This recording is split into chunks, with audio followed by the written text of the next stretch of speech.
The immigration is a movement of a group of people from a country to another one in order to obtain a new citizenship.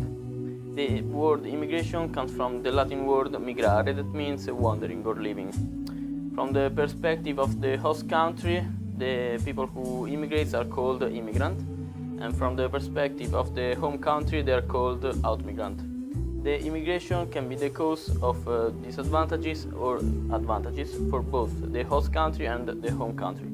For the host country, it can be a disadvantage because the people who immigrate are usually people that come from really far away countries, so with different cultures and different laws. So it's a job of the host country to assimilate them into the society and to provide them the right support. But it can also be something good because the immigration can mean an increasing of the labor force and an increasing of the quantity of people who can work, so especially low-skilled workers. For the home country, it can also be a disadvantage because usually people who immigrate do it because of a lack of opportunities. So these countries would have to try to make the situation better. And the immigration, so the out-migration in this case, can also be something bad because it can provide into a crisis of the economy.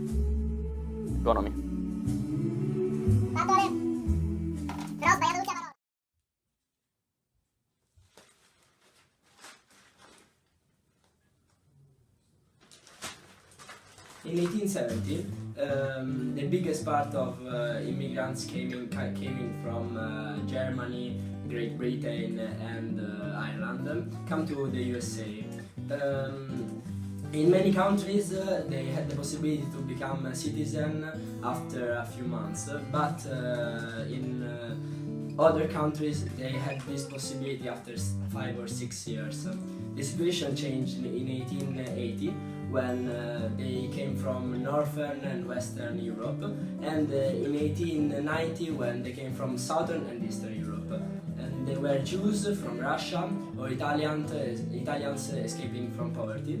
And there were many people coming from Syria and Turkish people too.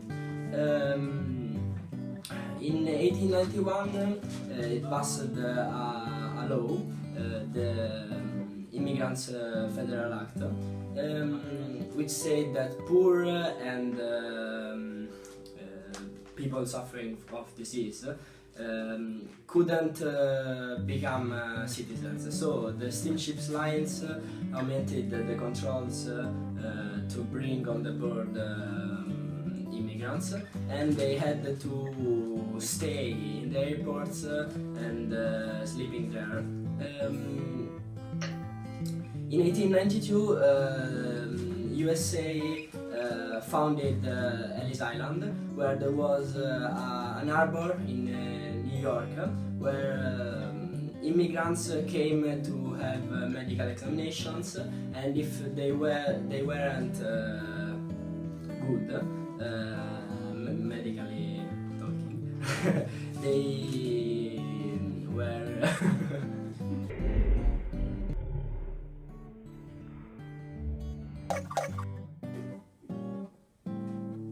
they were sent to their country.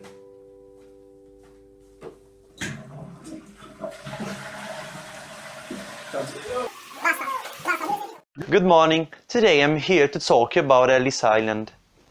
Located in the upper bay of the New York Harbor near the Statue of the Liberty, Ellis Island, opened in 1892 by the President Benjamin Harrison, represented until the 1954, the year of its closure, the symbol of the immigration in the USA.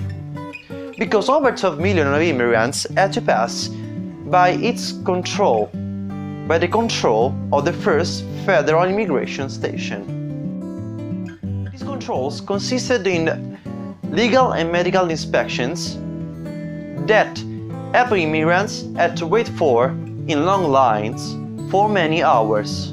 About 80% of them managed to pass the controls without no problem, while the 20% remaining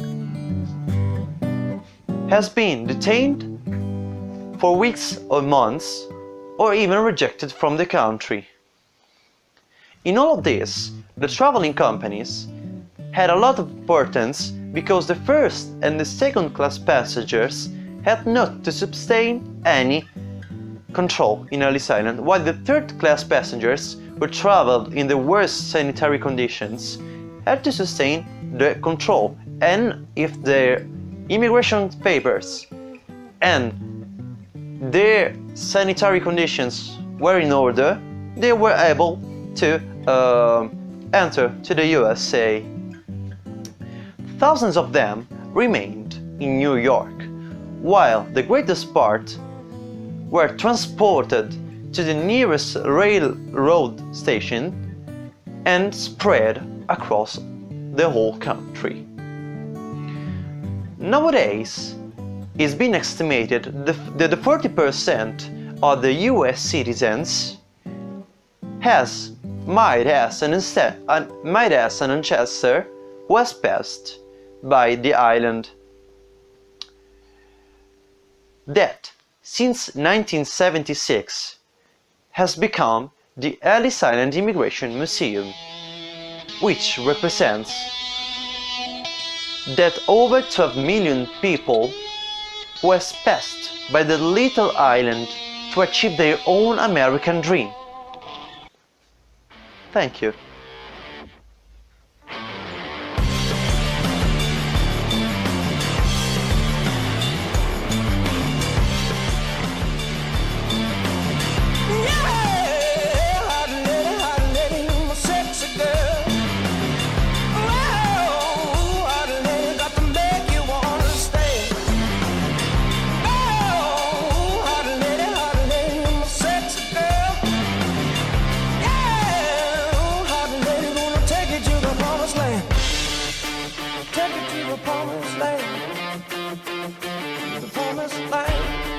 Gonna take you to the promised